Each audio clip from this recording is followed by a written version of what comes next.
Hey everybody, it's Angela from Communing with Cards. I haven't recorded in a super long time. I've had plenty to say. I have lots of ideas of videos I'd like to do, but I've had zero energy because it is summer and I'm not a summer girl at all. Heat does not work well for me. It's funny, a lot of people, hunker down and kind of hibernate in the winter time, and I'm the exact opposite. Like, in the summer, I just want to go hide until it's over with. So, yeah, it's been get through the workday, do a few little house chores that, you can't get away with not doing, and then retreat to safety until, oh God, until nightfall. I don't know. But anywho, today, this whole weekend, actually, I'm really craving pulling out a lot of my decks and just playing with them and seeing what's going on, because I could use that kind of energy going on. I just want to play and have fun.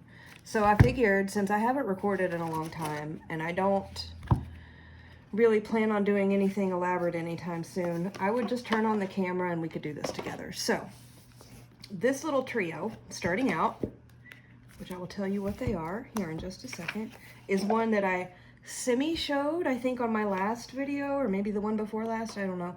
It's the Green Witch Oracle. I just put all my boxes out of the way. The Forhaxa Tarot, and whichever season of Seasons of the Witch we're in. I think the last time I recorded, I was using Beltane, and now I'm using Litha. I am still absolutely adoring all of these put together. Let me put my boxes over here out of the way so we can actually play. And I still am just having so much fun with these. So what I do, in case you didn't watch the last one or whatever, or are interested, I start out with one card from Seasons of the Witch. These are pretty well shuffled, but I'm going to give them a couple little sideways shuffles just for good measure.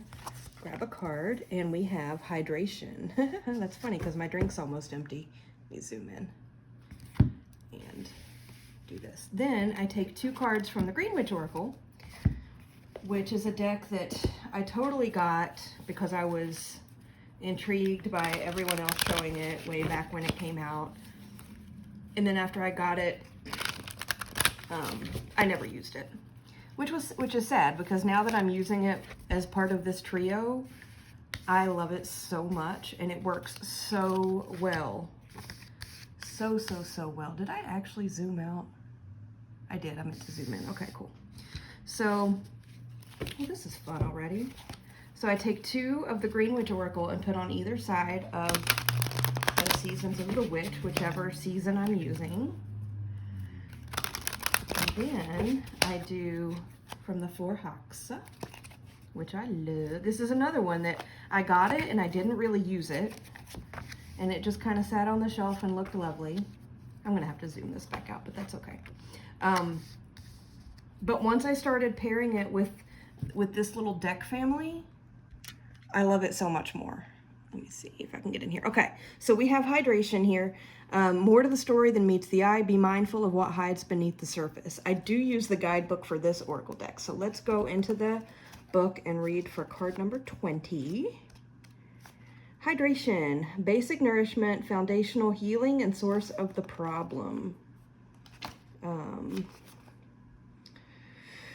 A deep-rooted fear of new experiences may hinder your plans to travel more or chase after a dream, and you could find that troubles in a relationship are the result of a long-forgotten childhood wound. Interesting. Additional information, understanding, or healing is needed before the situation can come to a conclusion. Put on your X-ray glasses and look beyond the surface of your problem or question, because there's more to the story than meets the eye, and you've only just begun to peel back the layers. Okay, well, that's interesting. Then we got on either side of that, kind of flanking it, we got the Sun and Moss Agate. Both of those are about positive energy and change. I usually have Moss Agate handy, and I don't, but that's okay. And then down here on the bottom row with the tarot, we got the Queen of Water, which is the Queen of Cups, the Hanged Man. I'll probably end up rambling about that a little bit here in a minute. And the Three of Air. Okay. This is let's ignore the top row for a minute. So what I'm getting down here with the tarot, this is the Queen of Water, Queen of Cups is about emotion, intuition, kind of fluidity, things like that. The Hanged Man, for me, I have strange associations with the Hanged Man. And I might end up doing a video just on that, because the Hanged Man, if you've ever read any of the, not the Hanged Man specifically, but if you've read any of the Mary K. Greer books, tarot books, I think it's Mary K. Greer. She tells you how to determine what your birth card is from the major arcana. And mine is the Hanged Man. And I've known this for many, many, many years, but it never really made sense to me. Like, I didn't get it, and so I just kind of filed it away in the back of my brain and went, yeah, okay, maybe one day something will pop out. Well, it has popped out in the last little bit, a lot, and this card has actually been stalking me since I figured it out. For me, the way that I read the Hanged Man, and this is a lot about just the way I understand not just the tarot, but my spiritual practice in general, and a lot of other influences in my life, which, you know, has been going on for a long time, is holding space. And I know there are people who are going to say, you know, I know that does not match a lot of the guidebook keyword, things like that, little white book things. I get it, and I'm sorry, but for me, the Hanged Man means holding space, kind of sitting still,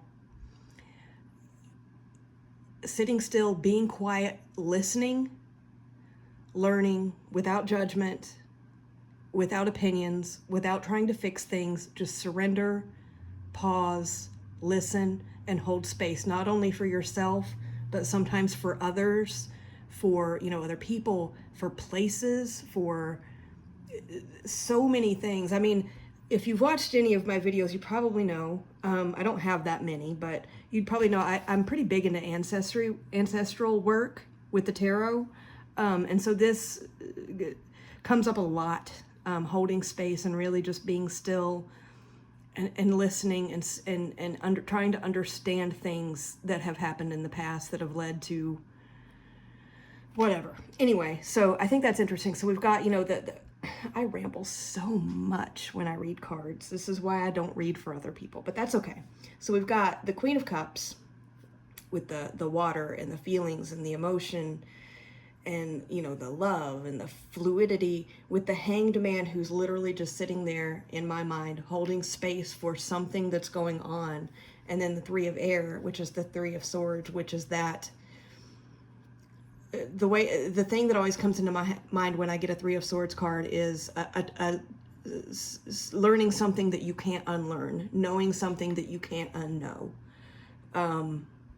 Wow, put these three together, you've got a really powerful thing there, especially when you think about the Hanged Man and holding space being in the center. Anyway, but what's funny is, so there's more to the story up here with the hydration card, and then two very positive, according to their keywords, two very positive cards flanking that, which are the Sun and Moss Agate. Both of them are about change and happiness, and so it makes, you know, that's something to think about. I'm not going to go this deep into every group of cards I pull, I promise, but this one just hit me because of this bottom row. I love this. This is a great pairing. I can't, I have ordered the Llamas deck, and I think at that point I'll have them all. So I'm really looking forward to continuing this trio because I love it so much. I might change out the tarot decks at some point. I do love the Forhaxa, so we'll see. So let me put these away, and I want to pull out and see how some other things are playing together. I actually have some new decks in my collection that are here next to me because I want to play with them and see how they interact with some of my others. Don't tell me I've lost the boxes when I literally just did this. Okay. One day I'm going to learn to edit, and this isn't going to be as painful. But I'm not a professional, nor do I claim to be, and I'm okay with that. Okay, next up. Another kind of homage to summer. I hibernate in the summer like most people do in the winter, as I said. The summer to me does not feel like vibrant, happy, joyful energy. It feels like heavy, doom, danger, fruit rotting on the vine kind of energy. Me and summer, man, we've never been friends. That's okay. I'm getting through it. So the Hush Tarot is one that I associate with summer because it is kind of that decay and rotting kind of energy. So I'm going to pair the Hush and the Tarot of the Abyss. And I'm looking around to see if there's anything else I want to put into this. I don't think so. Okay, so let's see how this goes.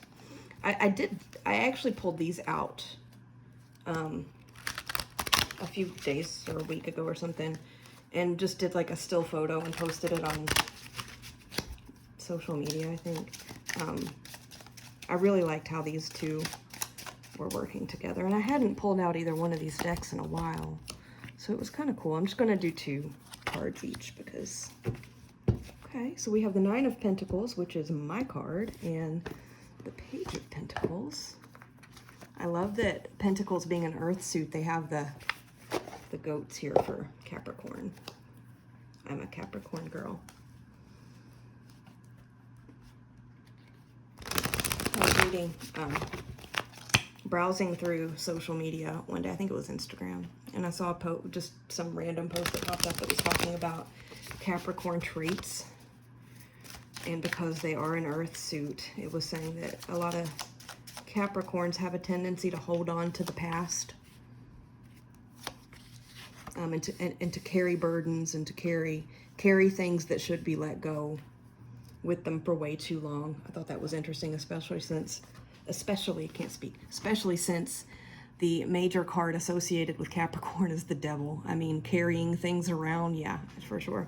I started talking about the Devil card in relation to the Page of Cups. Anyway, okay, so I mean, this is so summer for me. Like, this is what summer feels like to me.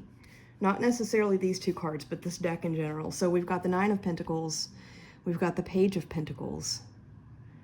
The Nine of Pentacles, to me, has always felt almost like she should be one of the queens of the tarot. Like, this lady, in this case, it doesn't have to be, you know, gender specific, but fiercely independent to the point of being lonely and a fierce introvert. And then the Page of Pentacles is kind of taking ideas and learning things. Maybe she's learning from that lady in the 9. I love it. And then underneath here with the Tarot of the Abyss, we've got the Star and the Empress. That's interesting. I love this Star card. Can we just appreciate that for a minute? That's beautiful. The Empress is a card that I often have issues with, especially when she's depicted as being with child. It could be an age thing, I don't know. Anyway, so we have a younger page character in the Court of the Pentacles learning, I'm going to say, from one of the more extremes. I really do feel like the character in the Nine of Pentacles, it tends to be a little bit extreme in the suit. And okay, so we've got, you know, the page, the younger person of the court, learning from this fiercely independent to the point of being curmudgeonly. I associate with this card, so I'm calling myself curmudgeonly. Individual who literally, in my mind, the Nine of Pentacles, she's so fiercely alone in her space and protective of her space. I feel like she only talks to birds. So if she wants to talk to other humans, she literally sends them a message with her bird. Like, that's how I see it. So you've got this page learning from her, and, you know, maybe it's possible that she won't go to this extreme. Maybe she'll want to, and that's fantastic. Maybe that's a crone stage of life thing that she's not there for yet, but that's okay. So she's got the Star for hope, and then the Empress with abundance. I mean, the Empress, think about that, earth, abundance. When I think of the Empress, when I have one that doesn't make me want to cringe, I tend to think of like rewilded property and like just completely untamed growth with native plants and things like that. So I don't know. I like this. Okay, I like this. Okay, let's put this away so we don't end up being here for 3 hours. I don't think anybody, including myself, wants to do that. So let us move on. I think next I'm going to pull out one of my newer decks, just because everybody has seen all of these, and as much as I love them, somebody might want to see something different. So I just got in my greedy little hands today, the Haptic Tarot by Nick Jacobs, who is also known as Page of Cups on Instagram. This is first edition. This is the first deck I ever backed on Kickstarter. It came in the mail this afternoon. I've already flipped through it.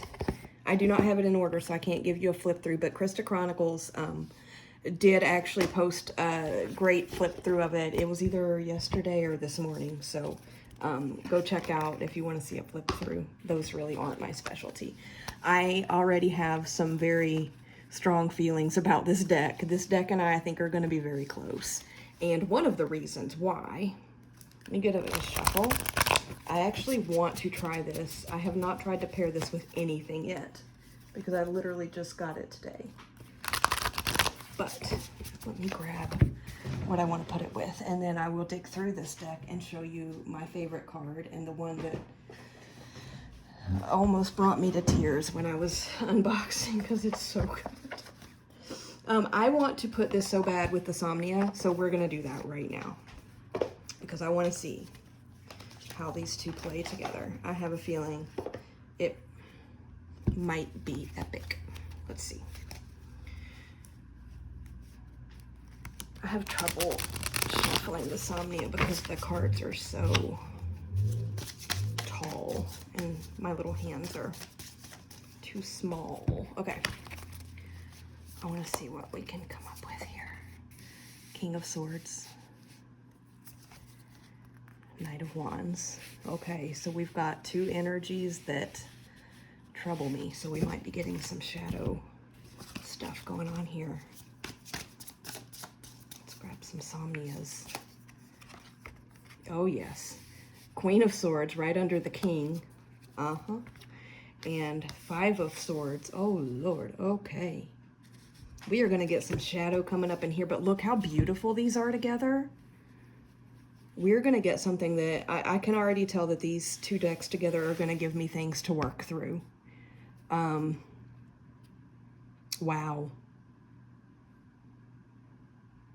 The Queen of Swords is my favorite card in the Suit of Swords, though, because I feel like she is, sorry, I keep getting up and getting back down, but I want to pull something else to bring into this. The Queen of Swords to me feels like, in some tarot books I've seen a keyword for her is like a widow, really a wounded person who's really come back, and she's a little bit harsh and maybe a little bit cold and not warm and fuzzy, but it's because of what she's been through. Survivor kind of a character, not in the reality show way. So I actually am going to pull it and I'm going to show you the Urban Crow Oracle. This is another deck that I've had for a long time, and didn't really know how to use it or what to do with it when it first came up, when I first got it. But I've been pairing it with the Somnia quite a bit, and I love it because I really do get, they both challenge me a little bit. Not in that they're hard to read, because they're not, but just in that they make me go to difficult places and deal with stuff. So, distraction is our keyword. So we've got, is our keyword on the Oracle. So we've got distraction, we've got the King of Swords, the Knight of Wands. The King of Swords, I feel like, is, oh God, he reminds me of King Haggard in The Last Unicorn. That's what I think of when I think of the King of Swords. Just cold, a little bit of a cruel side. No warm and fuzzies. No, okay, anyway. The Knight of Wands is fire element, of course. So I almost feel like you've got this oh my gosh, let's go back to the last unicorn, shall we? You've got King Haggard sending out the Red Bull. And then you've got, that was our top row here with distraction.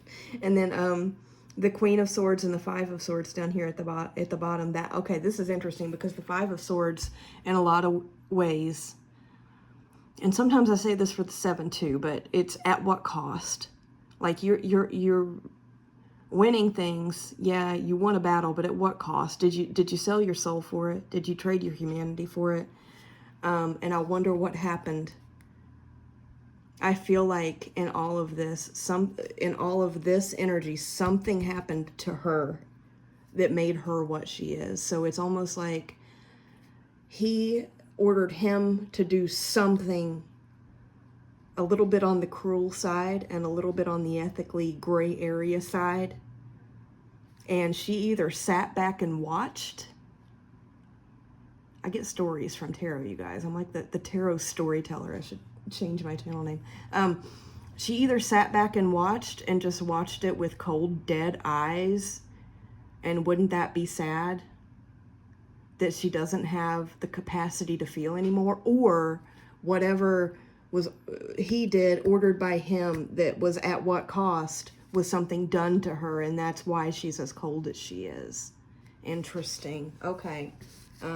This really didn't work, so I don't know if I'll be pulling those out with this deck again. Anyway, I did not charge my battery, so we're already getting a little bit low. So let me hurry through because I do want to show just a few more things. I might even stop taking the time to put these away properly. Let's see what we got. Okay. Another interesting pair that I've been working with is, neither one of these decks are new. They're new to me, but they're not new decks. But I hadn't really seen one of them anywhere. It is, I have it in a bag that takes forever to get it out of. The Oracle of Roses by Sherilyn Darcy. I have seen this one around, but not a ton. And this one, this deck here, it's a Llewellyn. I had never heard of it or seen it anywhere, but it's called the Rose Tarot. And it's kind of Marseille-ish, but not really. What I like about these two decks put together is that they have, and I've only been reading with them together since I got them, which is just weird. I don't really know what's up with that, but they have a very unique voice when they're put together, and they speak on a collective level, on a community level, almost, and they really do tell stories. Let me see, I feel like I need to zoom this in here. So we have, the Oracle of Roses by Sherilyn Darcy. This is not great here. It has suits. So this one is from the Wild Rose suit. I really don't use the guidebook with this, but this one is the Rebel. And then we've got the 6 of Coins and the 8 of Cups. And that, to me, I'm seeing a story, and I literally just shuffled and pulled, but I'm seeing a story that is telling a story of something that the Knight of Cups did. The Knight of Cups did something, and this is the story. He kidnapped someone, rescued them from some kind of an unhappy, unsatisfactory way of life, and that was a gift he was giving to them. I know this is not a normal reading style. I'm okay with it. I'm reading on the fly. These are not readings I'm doing for myself. I'm reading this just literally as the cards come up. I'm not doing any of my fun little pre-reading for myself rituals, so I don't expect it to be giving me super individual messages. Let's see if I can squeeze in one more. Yes, okay. This next deck, I'm totally making a mess on my table here, is Benny made me do it. Benny from The Fool's Apprentice. This is a Major Arcana only deck by Lenora Carrington. Benny showed this on his channel. I about lost my mind, and I had to get it. And you want to hear a funny story? I was just talking about how I have trouble sometimes connecting to the Empress. The Empress card in this deck is the one that sold me. Let me find it. It's not in order because I've been using it. Come on. The Empress. Look at this. those dark, like foresty green colors, and I can't tell. It doesn't really look like she's expecting, which is helpful for me if she is. I'm not looking into it too far to try and prove or disprove that, but that is beautiful. And that again reminds me of almost that feral growth in an overgrown garden that was never meant to look like a golf course, and it's just rewilded the way that the earth wanted to put out growth. That's what this Empress speaks to me of. I have been using this with so many things, and I am in love with it. One lovely pairing that I've been getting a lot out of, let me see if I can make a bigger mess over here, is with the Black Violet Tarot, which is kind of new. I got this, I pre-ordered it. It's the mass market. Pre-ordered it on Amazon, so I got it on the release day. And I have been loving it fiercely ever since. It is, since the day I took it, unwrapped the package, it's been clear as can be, super dependable, lovely, one of the easiest reads I've ever seen in a tarot deck, and I fiercely love it. I am loving Black Violet with this Major Arcana by Lenora Carrington. Let's just, okay, so we got the Fool. Oh, we got our King of Cups, reaching out to the Fool. I love the directionality in this deck. We've got the Star. Oh my goodness. And the Moon. Okay. Oh, this is interesting. He's being sent on a quest. I'm storytelling with tarot again. The Fool. I love him. He's wonderful. I love this deck. So the Fool is being sent on a quest. I think in this case, the Fool is representative of the Knight of Cups. Knight of Cups is coming up a lot today, isn't he? I need to do some work with that. The King of Cups is pointing to him, and he's saying, young man, you need to go do something with heavy emotions. There's some kind of heavy emotional situation that needs to be healed, or understood or unearthed and dealt with.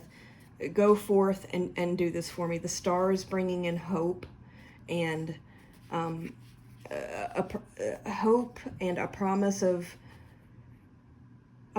healing, I'm going to say. And then the Moon is saying, you know, the things that you're being sent to work on are things that are a little dark and a little shadowy, and you're going to have some challenges of illusion and seeing things clearly, and things might get scary, but you have this Star that promised you that things were going to be good. They're not necessarily going to be easy, but there's going to be a sense of peace at the end of the journey. This is the first time I've ever had the situation where, like, I'm pulling a card of some sort up here. The same thing just happened with the Haptic and the Somnia, where I was literally looking at it and saying, I feel like there's another card that's not seen interacting in this reading, and I'm seeing that again. So I think the Fool here is representing the Knight of Cups. The King of Cups is sending him out to do something over here. I could go deeper with this, but I'm not going to. Okay, so my battery is about to go. So because I ramble a lot, we'll go ahead and stop here. Let me know what you think. I thank you, Benny from Fool's Apprentice, for introducing me to this deck. This may be the only deck I ever buy a second backup copy of because I love it that much. I might be back on later because I have a lot more that I want to play with, and I think it is a fun idea to just turn on the camera and do it together. So you guys have a good weekend. Try not to melt, and hopefully I'll be back in the next day or two. Have fun. Bye-bye.